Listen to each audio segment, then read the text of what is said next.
और शुरुआत बड़ी खबर के साथ करते हैं। शिवसेना नेता मनोहर जोशी का निधन हो गया है। दुखद खबर निकलकर सामने आ रही है। शिवसेना नेता मनोहर जोशी का निधन हुआ है। दिल का दौरा पड़ने की वजह से उनकी मृत्यु हुई है। उनका निधन हुआ है।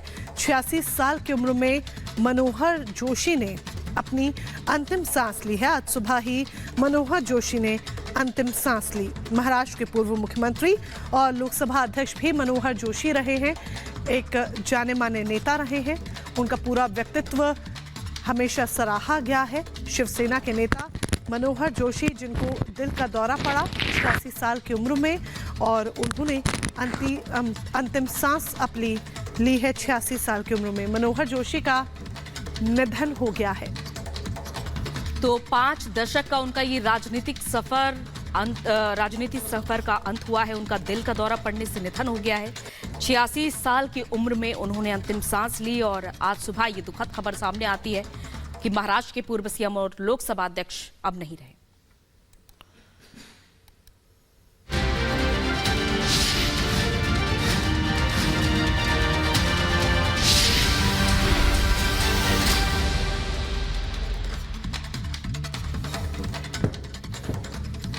और पीएम नरेंद्र मोदी आज काशी को बड़ी सौगात देने वाले हैं। जहां 14,000 करोड़ की सौगात देने वाले हैं, तो वही काशी से कल की तस्वीरें भी हम सभी ने देखी थी, जब वहां उन्होंने 27 किलोमीटर तक रोड शो किया था और वो नजारा देखने लायक था जब उनका स्वागत किया जा रहा था जगह जगह। तो वहीं 14,000 करोड़ की सौगात आज काशी वासियों को पीएम नरेंद्र मोदी देने वाले हैं। और ये साथ ही साथ हम आपको कल देर रात की वो तस्वीरें दिखा रहे हैं जब पीएम नरेंद्र मोदी अपने काफिले के साथ 27 किलोमीटर तक का लंबा उन्होंने रोड शो किया था। और आज पीएम नरेंद्र मोदी ये बड़ी सौगात वाराणसी को देने वाले हैं, क्योंकि उनका ये लगातार 43वां दौरा रहा काशी का। कल जहां वो गुजरात दौरे पर थे और उन्होंने GCMMF का उद्घाटन किया, और वहीं दूसरी तरफ आज पीएम नरेंद्र मोदी काशी में मौजूद रहने वाले हैं और ये बड़ी सौगात काशी की जनता को देने वाले हैं। और साथ ही साथ पहली तस्वीर आप देख पा रहे हैं जहां पर PM Narendra Modi road show में नजर आ रहे हैं, और दूसरी तस्वीर में सीएम योगी आदित्यनाथ के साथ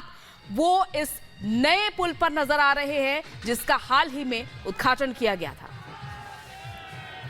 तो ये दो तस्वीरें हम आपको दिखा रहे हैं। देर रात प्रधानमंत्री नरेंद्र मोदी का ये दौरा था और रोड शो जब उन्होंने किया तो लोगों का हुजूम उमड़ा उनकी एक झलक पाने के लिए। प्रधानमंत्री नरेंद्र मोदी देखा जाए तो अपने संसदीय क्षेत्र वाराणसी से आम चुनाव की ताल ठोकते नजर आएंगे।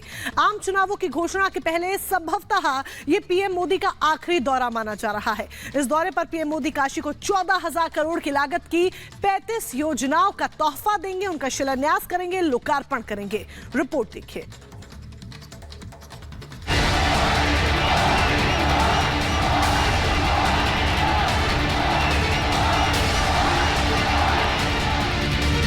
काशी की सड़कों पर एक बार फिर मोदी मोदी की गूंज है। अपने सांसद की एक झलक पाने के लिए देर रात हजारों लोग सड़क के दोनों तरफ पीएम का स्वागत करते नजर आए। लोकसभा चुनाव से पहले पीएम मोदी का ये काशी दौरा बेहद खास है। पीएम मोदी आज काशी से लोकसभा चुनाव का मानो शंखनाद करने वाले हैं। काशी की धरती पर कदम पड़ते ही देर रात पीएम मोदी ने रोड शो किया और आज बारी है करीब 14,000 करोड़ की 35 विकास परियोजनाओं के लोकार्पण और शिलान्यास की। सबसे पहले हम आपको बताते हैं कि पीएम मोदी आज काशी को कितनी सौगातें देने वाले हैं। पीएम मोदी आज काशी को 14,000 करोड़ की मेगा सौगात देंगे। 10,000 करोड़ की परियोजनाओं का लोकार्पण होगा। 4,000 करोड़ की परियोजनाओं का शिलान्यास करेंगे। हाईवे विस्तार, सिगरा स्टेडियम, अमूल प्लांट का उद्घाटन करेंगे। बनास काशी संकुल डेयरी का भी उद्घाटन होगा। करखियाओं में जनसभा को संबोधित भी करेंगे। इसके अलावा संत रविदास जयंती समारोह में भी पीएम मोदी शामिल होंगे। सांसद ज्ञान प्रतियोगिता के प्रतिभागियों से भी पीएम मोदी इस मौके पर संवाद करेंगे। रात 11 बजे प्रधानमंत्री बरेगा गेस्ट हाउस पहुंचे। पीएम मोदी के स्वागत के लिए देर रात भी हजारों बीजेपी कार्यकर्ता जगह जगह ढोल नगाड़ों के साथ मौजूद थे। अपने सांसद की एक झलक पाने के लिए काशी के आम लोग भी सड़क के किनारे देर रात तक खड़े रहे। बनारस में पीएम मोदी बीजेपी कार्यकर्ताओं को यूपी की 80 में से 80 सीटें जीतने का मंत्र देंगे। आम चुनाव की घोषणा के पहले संभवतः ये पीएम मोदी का आखिरी दौरा है। जाहिर है पीएम मोदी के दौरे को लेकर बीजेपी कार्यकर्ताओं में खासा उत्साह है। बीजेपी की काशी बैठक से विपक्ष में बेचैनी है। सियासी बिसात भी बिछनी शुरू हो चुकी है। जुबानी जंग भी उफान पर है। प्रत्याशियों का ऐलान हो रहा है। इस बीच वैसे भी बीजेपी लोकसभा चुनाव को लेकर लगातार बैठकें करती आ रही है ताकि पीएम मोदी के सदन में 370 के आंकड़े के प्रण को पूरा किया जा सके। मैं आमतौर पर ये आंकड़े के चक्कर में नहीं पड़ता, लेकिन मैं देख रहा हूं देश का मिजाज एनडीए को तो 400 पार कर पाई के रहेगा, लेकिन भारतीय जनता पार्टी को 370 सीट अवश्य देगा। बीजेपी को 370 सीट और एनडीए को 400 पार। पीएम काशी पहुंच चुके हैं और सबसे बड़े राज्य को फतह करने का प्लान भी तैयार है, लेकिन यूपी की 80 सीटों पर जीत सुनिश्चित करने के लिए पीएम बीजेपी नेताओं से संवाद करेंगे। पीएम अपना अनुभव नेताओं से साझा करेंगे। काशी समेत पूरे यूपी के विकास की समीक्षा करेंगे। पीएम यूपी की 80 सीटों के फीडबैक पर भी चर्चा करेंगे। पीएम की बैठक में सीएम योगी भी मौजूद रहेंगे। यानी दमदार तैयारी के दम पर बीजेपी के हौसले बुलंद हैं। जनता ने इतना विश्वास दिया है हमारे प्रधानमंत्री मोदी जी को कि अब लोग ये मानने लगे हैं कि तीसरे टर्म में भी केंद्र में यदि किसी की सरकार होगी तो मोदी जी के नेतृत्व की सरकार होगी और चौथे टर्म में भी किसी की सरकार होगी। अच्छी सरकार बनती है, अच्छे लोग जनप्रतिनिधि बनते हैं, तब इस प्रकार का परिणाम आता है। और आज डबल इंजन सरकार प्रधानमंत्री मोदी जी के नेतृत्व में उस लक्ष्य को प्राप्त करने की दिशा में जिसमें हम सबका संकल्प है, वह संकल्प है विकसित भारत। विकसित भारत के लिए विकसित उत्तर प्रदेश आवश्यक है।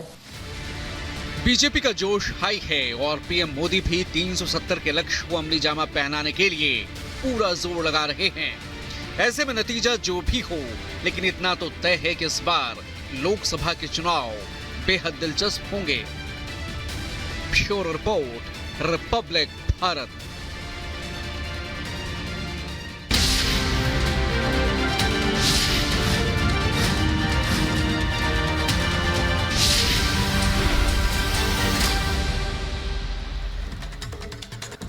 और किस तरीके से उपद्रव किया जा रहा है किसान आंदोलन की आड़ में, अब उसको लेकर हरियाणा पुलिस सख्त नजर आ रही है। और साथ ही साथ जो नुकसान किया गया है, जो संपत्ति को नुकसान पहुंचाया गया है, उसको लेकर अब कुर्की की जाएगी उन्हीं उपद्रवियों की संपत्ति की। फिलहाल हरियाणा पुलिस सख्त नजर आ रही है जो उपद्रव हुआ है बीते दिनों, और साथ ही साथ ऐसा ही कुछ अंबाला पुलिस की ओर से भी एक्शन देखने को मिल सकता है, क्योंकि किसान आंदोलन के दौरान उपद्रव करने वालों पर अब बड़ी कार्रवाई की जाएगी और उपद्रवियों की संपत्ति कुर्क की जाएगी। उन्हें चिन्हित किया जाएगा। जिन जिन उपद्रवियों ने पत्थर बरसाए हैं, बैरिकेड तोड़ने की कोशिश की है और बड़ी बड़ी मशीनें लेकर सीमेंटेड बैरिकेड तोड़ने की कोशिश की, और उन उपद्रवियों पर अब बड़ी कार्रवाई की जाएगी। क्योंकि एक तरफ जहां किसानों को समझाने की कोशिश की जा रही, तो वहीं इसी आंदोलन के नाम पर, इसी आंदोलन की आड़ में कुछ उपद्रवी आते हैं और पुलिस पर पथराव करते हैं, जहां पुलिस समझाने का प्रयास कर रही थी। इस बीच एक और बड़ी अपडेट आपको बता दें, इसी आंदोलन से जुड़ी हुई कि हरियाणा पुलिस एक बड़ी कार्रवाई करती हुई नजर आई। उपद्रवियों पर एनएसए के तहत अब एक्शन होगा। आंदोलन में कई किसान नेता कानून व्यवस्था बिगाड़ने का काम कर रहे हैं, यह हरियाणा पुलिस का कहना है, और ऐसे में इन पर कार्रवाई होगी। जो लोग भड़काने का काम कर रहे हैं, भड़काने वालों पर सख्त एक्शन लिया जाएगा। हरियाणा पुलिस का कहना है उपद्रव में अब तक 30 से ज्यादा पुलिसकर्मी घायल हो चुके हैं, क्योंकि जिस तरीके से लगातार टकराव की स्थिति भी देखने को मिल रही है, पहले भी हम देख चुके हैं, वो तस्वीर भी सामने आ चुकी है कि किस तरीके से एक तरफ पुलिस और दूसरी तरफ आंदोलनकारी हैं और इनके बीच टकराव होता है, और इसी टकराव में 30 से ज्यादा पुलिसकर्मी घायल हो चुके हैं।